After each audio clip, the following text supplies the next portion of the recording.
Hello students. So in the previous session we had discussed about the greenhouse effect and global warming, and in today's session we are going to discuss about one more serious effect of destruction of the environment or pollution that is being created, right? So that is ozone depletion in the stratosphere.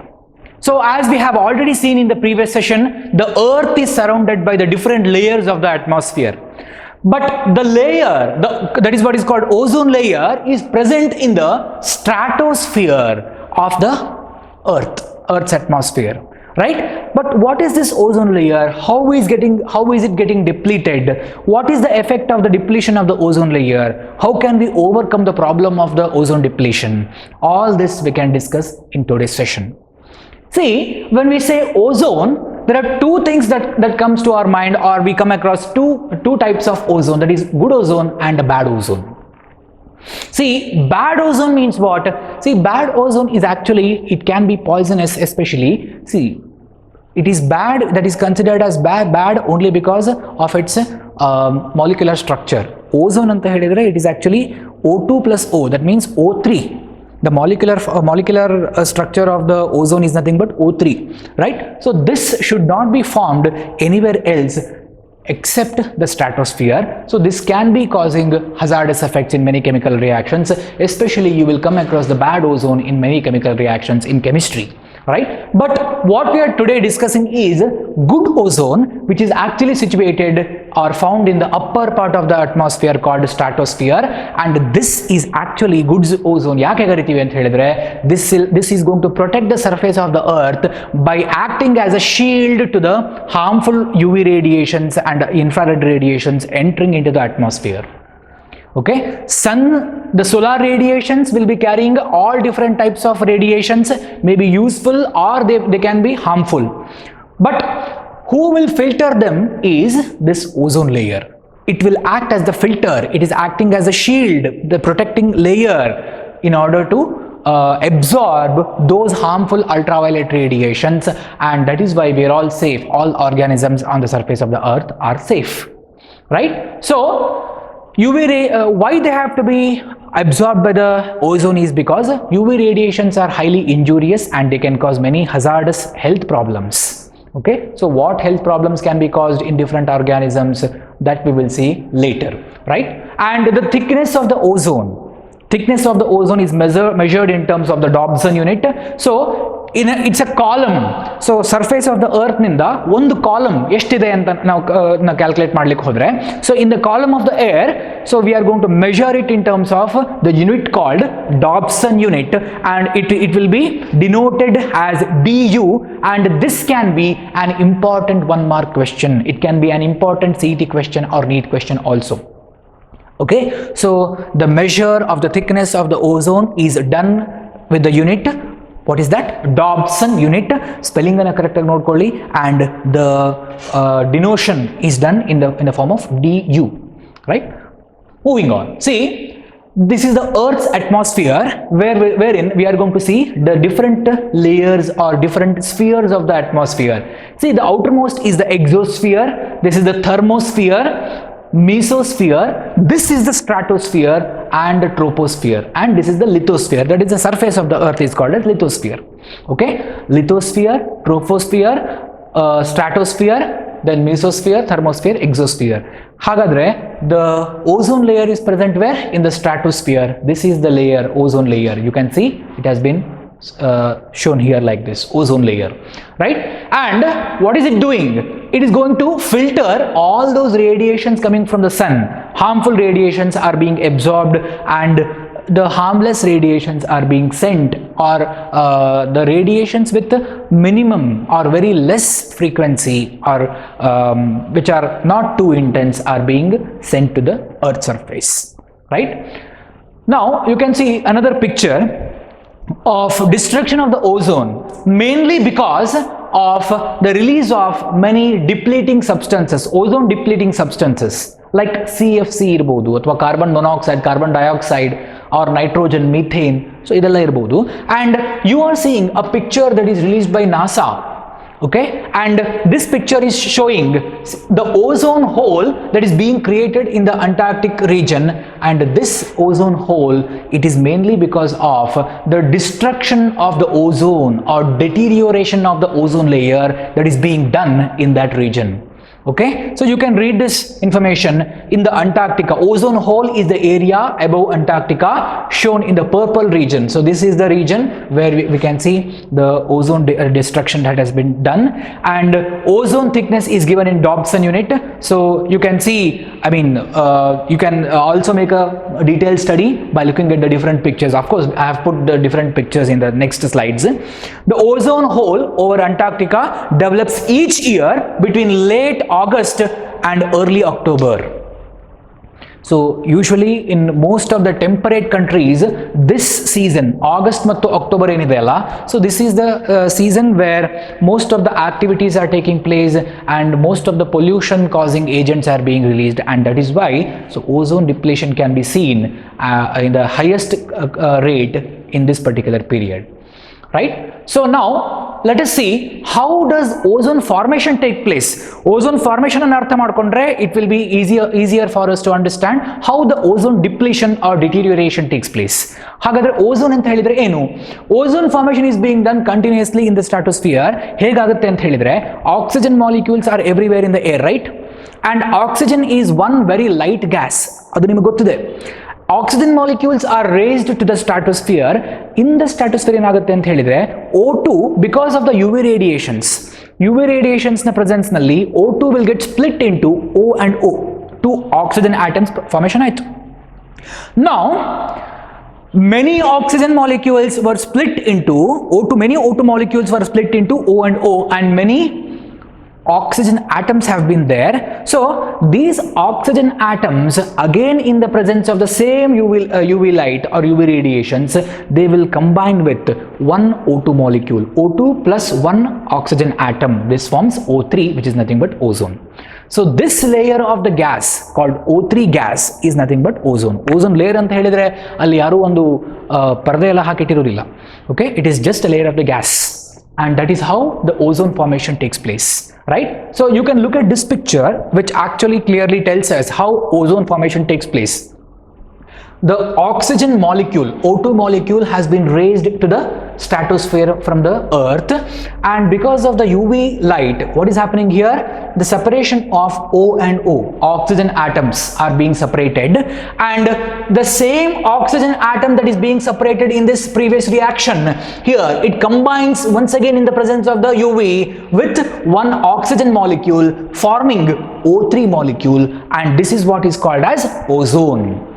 And not only that, the same UV radiation will also cause the splitting or destruction of the same ozone. So this O3 will be once again dissociated into O and O2. So the same thing is happening, and this is the common process that is naturally taking place in the stratosphere. But there should be a balance between the formation of the ozone and depletion of the ozone.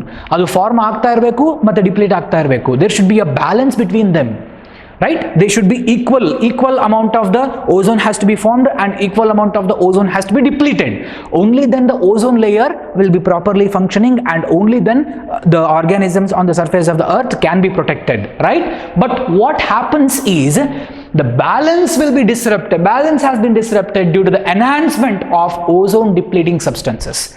Ozone depleting substances ತುಂಬಾ release ಆಗ್ತಾ ಇರೋದ್ರಿಂದ, just like the chlorofluorocarbons ಇರಬಹುದು ಅಥವಾ methane ಇರಬಹುದು, many other gases. Okay, so because of the increased rate of release of such ozone depleting substances, the depletion rate will be increased more than the formation rate. ಅದು form ಆಗೋದಕ್ಕಿಂತ ಹೆಚ್ಚು depletion ಜಾಸ್ತಿ ಆಗ್ತಾ ಇದೆ. As a result of which we are seeing what? Ozone hole. Okay, now look at how the CFCs are going to actually cause the depletion. CFCs find wide use in refrigerators. We are going to make use of the CFCs, and refrigerators, fridge anta en karitivi, they actually release, even the ovens, the refrigerator release a lot of CFCs. But today's ovens and refrigerators, so they are not releasing the CFCs. ACs ಇರ್ಬೋದು ಅದೆಲ್ಲ ಮೊದಲು lot of CFCs chlorofluorocarbons were released because of the usage of the fridges or the ACs or the ovens. But today we are not actually using such instruments which will release a lot of CFCs, right? What is happening here is the discharge of the CFC on the lower part of the earth, and these are raised upwards in the atmosphere. They reach the stratosphere and they make all the drama possible there. And what happens in the stratosphere is this: the ozone layer is present in the stratosphere, and the CFC is released on the surface of the earth. They reach to the stratosphere in the presence of the UV radiation released by the sun. You can see the chlorofluorocarbon splits and the chlorine atom is being released. ಏನಾಗ್ತಾ ಇದೆ, the chlorofluorocarbon earth surface ಇಂದ release ಆಗಿ ಸ್ಟ್ರಾಟೋಸ್ಫಿಯರಿಗೆ ಹೋಗಿದೆ, and there because of the UV radiations this chlorofluorocarbon is being split and a Cl atom is being separated, and this Cl atom actually causes the degradation of the oxygen atoms. It will not let the oxygen atoms to form the ozone. O3 formation ಆಗ್ಲಿಕ್ಕೆ ಬಿಡುವುದಿಲ್ಲ, right? So see, you can see the chlorine atom attacks the O3 molecule, pulling an oxygen atom off and it leaving an oxygen molecule. ಅಂದ್ರೆ O3 formation ಆಗಿದ್ದನ್ನ, that means depletion ಅನ್ನ ಜಾಸ್ತಿ ಮಾಡ್ತಿದೆ. It's going to attack on the O3 molecule and causes the dissociation of one oxygen atom. What is left? O2 plus O. So with every single atom of chlorine, if every single molecule of the CFC is going to deplete every single molecule of the ozone, then the rate of depletion of the ozone automatically increases. And moreover, one more thing, CFCs once release adre, the chlorine atoms, they are not being used up. So once they attack on one O3 molecule, they will dissociate one O3 molecule into O2 and O+, and once again they are not being used up. They will remain there for a very long time, for about 200 years. Once again they are going to attack on one more O3 molecule, again one more, like this they are going to cause the deterioration or depletion of the ozone in a larger extent. And so, but once again it forms the ozone, but once again get distracted. So this is how the cyclic process that we see with respect to the ozone depletion with CFC, right? Now see, that is the same explanation I've written here. The Cl degrades ozone releasing molecule oxygen. With these atoms acting merely as catalysts, Cl atoms are not consumed in the reaction. Andre they are not consumed, they can be used once again to destroy one more O3 molecule anta. Hence, whatever the CFCs are added to the stratosphere, they have permanent and continuous effect on the ozone levels. They keep depleting the ozone layer for a very long time, right? All the ozone depletion is occurring widely in the stratosphere. The depletion is particularly marked over the Antarctica region. The reason for why this is happening in the Antarctica region, see, many people, even you may get a thought, Antarctica region is completely free from human inhabitation. Alli human population ilve illa athwa tumba kadime ide. But still, when human population is so less, when the pollution is so less, why there is so much ozone depletion only in that region anta kelidre, lot of research is going on and a proper reason is not yet known why this happens anta. Okay, they say that scientists, according to one of the explanations given by the scientists, all the pollutants that are being released in different regions or in different geographical locations of the earth's surface are being taken away to the Antarctic region, and they are causing the lot of pollution in the stratosphere and causing the depletion of the ozone, according to one of the explanations given by scientists. But the ozone depletion, because we have actually reduced the usage of the ozone depleting substances, or I mean the instruments that were releasing a lot of CFCs, so the usage of such instruments has been greatly reduced, right? And as a result of which, we can also see the healing of the ozone layer here. So you can see from 2014, this is the most recent image that was released last year by NASA. So from 2014 to 2019, you will see the blue or violet colored region, a slight decrease in the region, I mean the area of ozone depletion has been reduced from 14 to 2019. right? That means the ozone healing is also taking place because of the measures that were taken in order to stop the depletion or depleting substances or ozone depleting substances. What measures were taken, right? We will see that. Now, if the ozone is not there, if we let the ozone depletion to take place continuously, if the ozone hole formation takes place continuously, what is ozone hole? The resultant formation of the large area of thinning of the ozone. ಒಂದೇ ಏರಿಯಾದಲ್ಲಿ ozone depleting substances ತುಂಬಾ concentration ಜಾಸ್ತಿ ಆಗಿ ಅಲ್ಲಿ ozone layer ತುಂಬಾ thin ಆದ್ರೆ that area will be called as ozone hole. If we let this happen continuously without paying attention to that, then what would happen is, see, harmful effects of ozone depletion are, ನೋಡಿ, UVA radiations are let to enter into the earth atmosphere. That means UVB radiations ಏನಿದೆ, these are more powerful, they are more intense than these UVA radiations. So these are actually high frequency radiations, but UVB radiation kinta kadime intense radiations idre, they are not harmful to human beings, but actually they are required by human body, right? But UVB radiations, they can enter into the earth's atmosphere, they can reach the surface of the earth when there is a ozone hole. If there is no ozone or thinning of the ozone is too much, then UVB enter and they can damage the DNA and cause mutations. So UVB radiations expose adaga, the very rapid mutations can occur in the DNA and they can cause serious genetic problems. Okay, and it also causes aging of the skin and also may lead to the death of the cells of the skin, and sometimes also causes different types of skin cancers. Skin cancers, skin rashes irutte, burning of the skins irutte alva. So usually people, white people, usually Australian people, American people, North American people, white people ge, if you have observed the skin of those white people, they will be having brown colored rashes all over the face, all over the body, brown colored rashes irutte. That is mainly because of exposure to harmful UVB radiations, right? But usually people with brown skin like Indians, we will not face many problems with skin as much as the white people face. So we are all lucky with respect to that.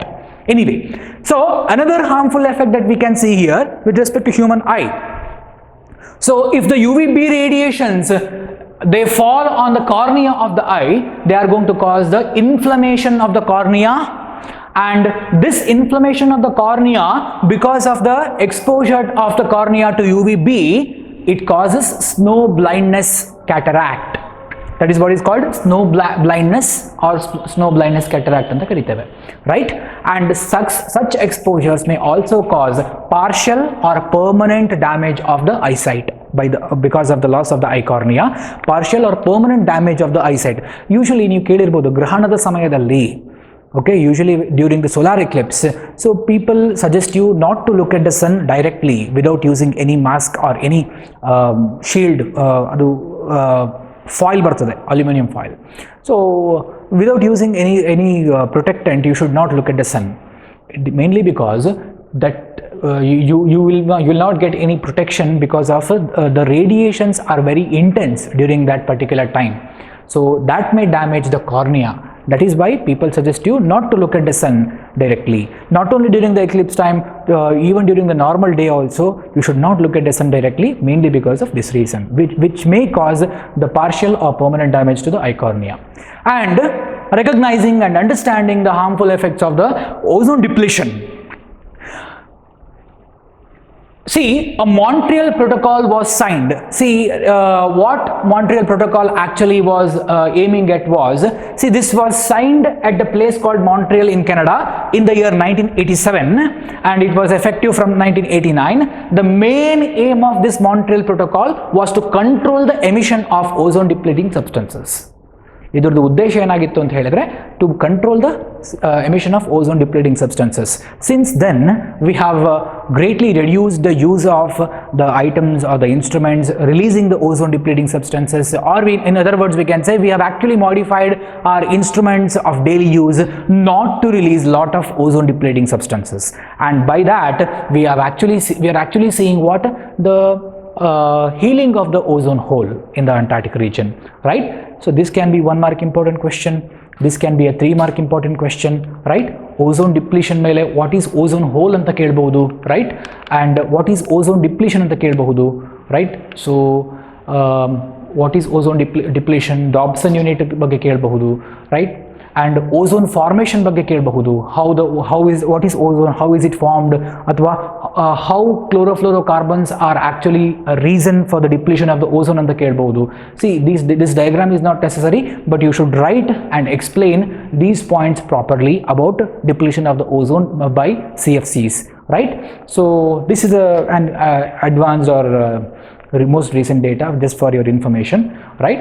And these are the harmful effects, and this is Montreal Protocol, right? In the next class we can discuss more aspects, the further aspects of this chapter. In another 1 or 2 sessions I will be winding up with this particular chapter. Thank you.